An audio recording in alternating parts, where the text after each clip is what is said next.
Morning. आज का अपना जो चैप्टर लेसन 16 अर्थशास्त्र में, ठीक है। और हम इससे पहले जो है मुद्रास्फीति के बारे में बात कर चुके हैं। और हम ले रहे हैं टॉपिक गरीबी। गरीबी में जो इसका अर्थ आएगा, ठीक है, गरीबी के जो प्रकार हैं वो आएंगे। इसके अलावा जो गरीबी के कारण हैं उनके निवारण के उपाय, ठीक है।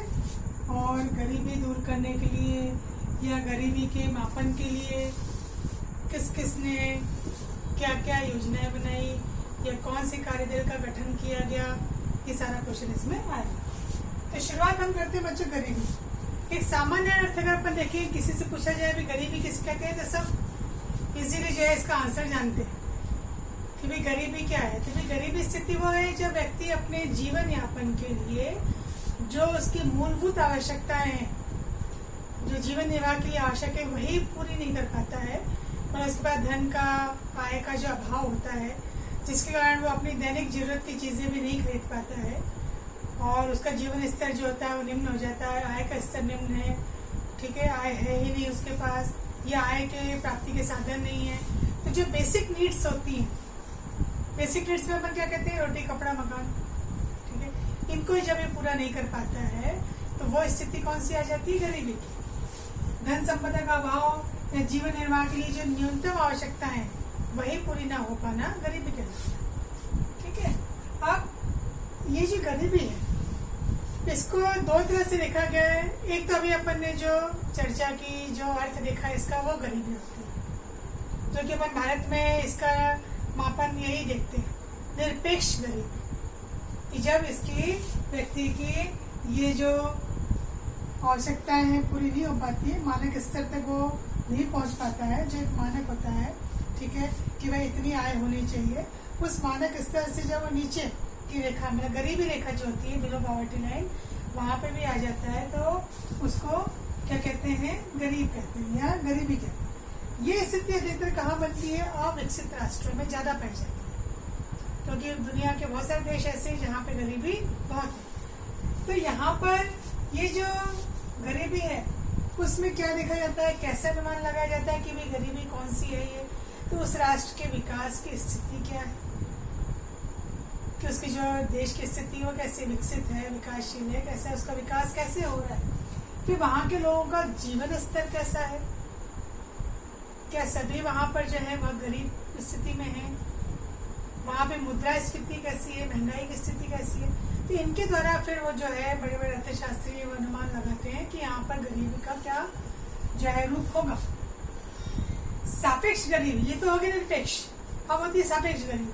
अब देशों में क्या होता है बच्चों, आय और धन का जो वितरण है वो समान नहीं है, असमानता हो जाती है, मतलब बहुत गहरी जो है खाई जो है गरीब और अमीर के बीच की हो जाती है।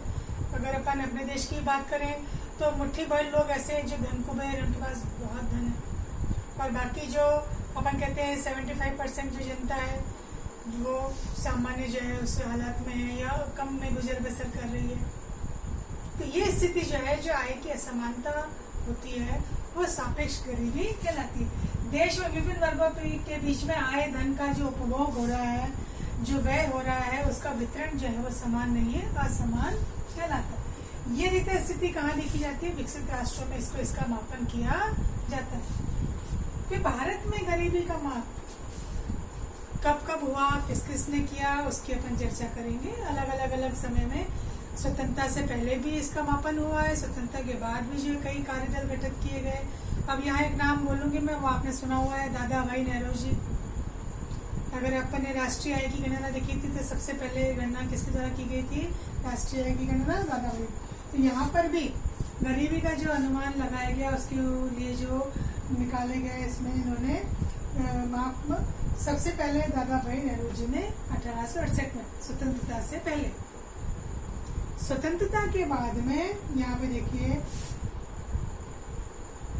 ये तो स्वतंत्रता से पूर्व ही हो गया दादा भाई नेहरू जी का, और राष्ट्रीय नियोजन समिति के द्वारा भी इसके अनुमान लगाए गए। और स्वतंत्रता के बाद में 1962 में योजना आयोग के द्वारा, ठीक है, फिर 71 में दो अर्थशास्त्रियों के नाम आ रहे हैं, वीएम दांडेकर और नीलकंठ रथ। इन्होंने भी जो है इसके अनुमान प्रस्तुत किए थे।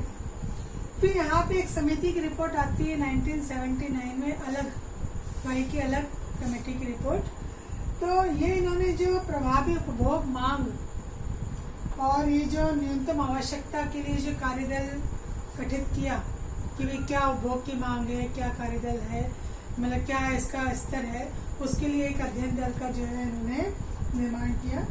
और इस अध्ययन दल ने जो एक अनुमान निकाला, मापन निकाला कि भाई कितनों को हम गरीबी रेखा में रख सकते हैं। तो इसके लिए जो कैलोरी मापन, इन्होंने कैलोरी को लिया कि गांव में जो 2400 कैलोरी प्राप्त कर पाता है, ठीक है, वो तो ठीक है, जो नहीं कर पाता है वो गरीब की श्रेणी में आ जाएगा। शहरों में जिसको 2100 कैलोरी नहीं मिल पा रही है वो भी गरीब की श्रेणी में आ जाएगा। तो ये कौन सी गरीबी का हो गया मापन? कैलोरी उपभोग। कैलोरी जो अपन भोजन करते हैं उससे हमको ऊर्जा मिलती है, कैलोरी। तो इतनी कैलोरी नहीं मिल पाना, मतलब इतना भोजन नहीं मिल पाना, तो वो गरीबी में आ जाता है। इसके बाद में ये कुछ और अर्थशास्त्रियों के नाम आ रहे हैं। इसमें डीटी लकड़ावाला, इन्होंने 1993, 94, 2004, 2005 यहाँ पर भी अपने गरीबी के मापन के अनुमान प्रस्तुत किए। फिर इसके अलावा जो और एक कार्यदल जो गठित किए गए इसमें अर्थशास्त्री के दो के नाम आ रहे हैं। एक तो आ रहा है सुरेश तेंदुलकर और एक सी रंगराजन, मतलब तीन हो गए। एक तो लकड़ावाला का हो गया, ठीक है, एक सुरेश तेंदुलकर का हो गया अनुमान, और एक जो है सी रंगराजन के। तो इन्होंने क्या किया, जैसे हम बात करते हैं तेंदुलकर, सुरेश तेंदुलकर और सी रंगराजन, इन्होंने क्या किया कि जो व्यक्ति का जो भोग की मात्रा है, न्यूनतम मात्रा है, मतलब मात्राओं का समूह, जो एक वस्तु खरीदता है व्यक्ति, तो उसके लिए गरीबी बास्केट, गरीबी रेखा बास्केट, कि उसका जो वस्तुओं का समूह है, उसकी जो मात्रा है, या इसको बस सरल शब्दों में ये कह लें कि भाई व्यक्ति की कैपेसिटी कितनी है खरीदने की, जो वस्तुएं खरीद रहा है उसकी मात्रा क्या, और न्यूनतम अपनी आवश्यकताओं की पूर्ति कर पा रहे हैं, उसकी गरीबी रेखा जो बास्केट है जिसमें वो अपना समूह बना रहा है वस्तुओं को लाने का, क्या उसके बास्केट में इतना सामान आ पा रहा है कि वो अपनी गरीबी दूर कर सके, क्या उसके लायक है। तो इसके लिए 2011 और 12 में इन दोनों ने ही अपने आंकड़े प्रस्तुत किए। तो इन्होंने कहा शहरी क्षेत्र में जो 1000 से कम प्राप्त कर रहा है वो, और ग्रामीण क्षेत्र में 816 से कम जो आय प्राप्त कर रहा है वो गरीबी रेखा से नीचे आता है। तो इसके आधार पर सुरेश तेंदुलकर ने कहा कि भारत में 21 जो है, मतलब 21% लगभग जो लोग हैं ये गरीब में आ रहे हैं, और अगर अपन देखें गिनती में तो 27 करोड़ लोग अभी भी गरीब की रेखा से नीचे जीवन यापन कर रहे हैं। सी रंगराजन ने भी जो अपना अनुमान निकाला, उन्होंने शहरी क्षेत्र में कहा कि 1407 रुपये, ठीक है, और ग्रामीण क्षेत्र में 972 रुपये से भी कम जिनकी आय है वो गरीब की श्रेणी में आ रहे हैं। तो इन्होंने 21% लगभग बताया था, इन्होंने 29% लगभग जो है 29.5 कि ये जो है परसेंटेज इन्होंने निकाला। इसके अलावा जो ये सारे जो आंकड़े निकाले जाते हैं, ठीक है, अनुमान लगाया जाता है, तो मैंने आपको पहले एक बार बताया था मानव विकास सूचकांक वाला, यूएनडीपी रिपोर्ट, संयुक्त राष्ट्र संघ वाली। तो यहाँ पर भी यूएनडीपी ने भी 3 आयाम सूचकांक जो निकाले, और उसके आधार पे फिर जो है अलग अलग निष्कर्ष निकलते हैं कि कहाँ पर किस तरह से गरीबी रेखा में लोग जीवन यापन कर रहे हैं। भारत में भी ये सारे जो है कार्यदल अध्ययन करते हैं और सम्मकों का आंकलन करते हैं। तो उसमें भारत में जो काम कर रही है संस्था इसके लिए, तो वो है NSSO, जिसको कहते हैं राष्ट्रीय प्रतिदर्श संगठन, ठीक है, या जो सामाजिक आर्थिक सर्वेक्षण करती है, राष्ट्रीय प्रतिदर्श संगठन, NSSO, national sample survey organisation, survey कर रही है, सैंपल ले रही है कि कहाँ पर किस तरह से गरीबी का जो है स्थिति वहाँ पर है। तो ये जो है, ये तो है, ये जो रिकॉल अवधि है, मतलब तरीके इसमें निकाले गए, रिकॉल अवधि कहलाती है, 2 प्रकार से ली जाती है, एक समान और एक मिश्रित। समान में 30 दिन की अवधि के, और इसमें 30 के अलावा 365 दिन, मतलब महीने की भी और पूरे वर्ष की। तो ये खाद्यान्न और गैर खाद्यान्न जो वस्तुएं हैं उनके संबंध में जो सम्मक आंकड़े जो इकट्ठे किए जाते हैं उसके आधार पर अनुमान निकाला जाता है। तो ये एक सर्वेक्षण के द्वारा जो है निकाला जाता है और फिर उसके आधार पर सरकार क्या करती है, योजनाएं बनाती है कि भाई भारत में इतने % लोग जो है गरीब हैं या गरीबी रेखा से नीचे हैं, उनके लिए उनको कैसे गरीबी से बाहर निकाला जाए, उनके लिए क्या योजनाएं बनाई जाए, ये कार्य की जाती है। तो हम फिर ये देखते हैं कि भाई भारत में गरीबी के कारण क्या है आखिर, क्योंकि हर जगह गरीबी की स्थिति जो है अलग अलग होती है, उसके कारण अलग अलग होते हैं। जैसे विकसित राष्ट्र में अलग स्थिति है, अन्य राष्ट्रों में अलग स्थिति है, तो हर राष्ट्र में गरीबी की स्थिति अलग है। तो भारत में गरीबी के कारण क्या है? तो गरीबी के कारण में देखिए बच्चे, यहाँ पे हर में अलग अलग क्वेश्चन बनता है। हम तो क्या उठा के सारे एक साथ लिख देते हैं, ऐसे नहीं लिखना है। गरीबी के कारण में सामाजिक कारण है, आर्थिक कारण है, राजनीतिक कारण है और अन्य कारण है। तो इनके अलग अलग क्वेश्चन बनते हैं। सामाजिक कारण में क्या है? सामाजिक में आपको समझ जाना चाहिए समाज में हम रह रहे हैं तो समाज के हिसाब से हमको रहना पड़ता है। पर हम अगर ग्रामीण क्षेत्रों में देखते हैं तो वहाँ पे मुख्यतः क्या होता है कि जन्म, मृत्यु, विवाह, ये ऐसी चीजें हैं जिनमें व्यक्ति को अपनी क्षमता से ज्यादा खर्च करना पड़ता है। मतलब उसकी क्षमता नहीं इतनी खर्च करने की, पर उसको वहाँ पे वहाँ के परंपरा के हिसाब से, वहाँ के समाज की स्थिति के हिसाब से उसको वहाँ पे भले उसके लिए उसको कर्जा लेना पड़े। पर एक बेटे की चाह, अगर हम देखते हैं जनसंख्या वृद्धि हो रही है इसकी वजह से, तो बेटे की चाह जो है वो भी एक गरीबी का कारण है।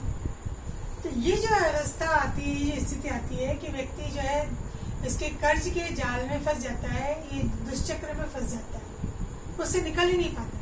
क्यों? क्योंकि इन सामाजिक दायित्वों को पूरा करने के लिए वो क्या कर लेता है, ऋण लेता है, और ऋण के ऊपर ऋण जो है उसके ऊपर चढ़ता जाता है, तो कर्ज के जाल में फंस जाता है। तो ऐसे में इसको कहते हैं गरीबी का दुष्चक्र। तो इसके लिए एक अनुमान जो निकाले गए रेगनाग नाक्से के द्वारा, ये नाम आप बुक में भी देखना, रेगनाग नाक्से के द्वारा इन्होंने जो निकाला है इसका गरीबी का दुष्चक्र, इसकी जो उन्होंने परिकल्पना की, उसमें इन्होंने एक तो कहा कि एक तो उन्होंने कहा देश के लिए कि कोई राष्ट्र इसलिए गरीब है क्योंकि वो पहले से ही गरीब है, ठीक है। दूसरा उन्होंने कहा गरीबी का कारण ही गरीबी है, उसका परिणाम भी गरीबी। तो ये उन्होंने कुछ ऐसे इन्होंने अपने अनुमान निकाले कि इस तरह से गरीबी का जो दुष्चक्र है व्यक्ति इसमें जो है वो फंसता जाता है। कुछ तो वो सामाजिक दायित्व निभाने के लिए, सामाजिक परंपरा निभानी है, समाज में रहना है, ठीक है, तो भले ही हमारी क्षमता नहीं है, हमारी स्थिति नहीं है, फिर भी हम उस कार्य को मृत्यु में बोझ दिया जाता है, जन्म में बोझ दिया जाता है, विवाह में तो होता ही होता है। तो ये स्थितियां जो है व्यक्ति को समाज में क्या कर देती है, गरीब बना देती है। आर्थिक कारण की व्यक्ति में अपने मूलभूत आवश्यकताएं जो है वो तो पूरा करने का उसमें जो कह सकते हैं हम स्थिति नहीं है उसकी, पर इसके अलावा शिक्षा और स्वास्थ्य सेवाएं भी वो नहीं ले पा रहा है। तो ऐसे में क्या है, उसका जीवन स्तर, उसके जीवन की जो गुणवत्ता है वो और कमजोर हो जाती है, आय का स्तर और निम्न हो जाता है, क्योंकि अगर वो पढ़ा लिखा नहीं है तो उसके लिए अवसरों की क्या हो जाती है, कमी हो जाती है, आय के अवसरों की उपलब्धता क्या हो जाती है, कम हो जाती है। तो ऐसे में जो है शिक्षा स्वास्थ्य सेवाएं जो है उसके पास नहीं है, अच्छा स्वास्थ्य नहीं है, तो वो अपना भी विकास नहीं कर पा रहा है, और उसके विकास से किसका विकास जुड़ा है, देश का विकास जुड़ा हुआ है। तो इससे क्या होता है, विकास भी अवरुद्ध हो जाता है और गुणवत्ता भी क्या हो जाती है, निम्न हो जाती है, और अवसरों में क्या आ जाती है, कमी आ जाती है। तो वो आगे नहीं बढ़ पाता है और वो गरीबी में ही फंस के रह जाता है। फिर आता है कि राजनीतिक कारण, कि यहाँ पे कुछ कई बार जो है सरकारों को भी कहा जाता है कि जो नेता लोग होते हैं, जो सरकार है, उसमें इच्छा शक्ति की कमी है, उसका अभाव पाया जाता है, वो ऐसे प्रयास ही नहीं कर रहे हैं, या प्रयास कर रहे हैं तो वो प्रयास क्या है, पूरे नहीं हो पा रहे, जितने होने चाहिए प्रयास वो प्रयास नहीं हो पा रहे, तो गरीबी की स्थिति वही की वही जो है वो बनी रहती है।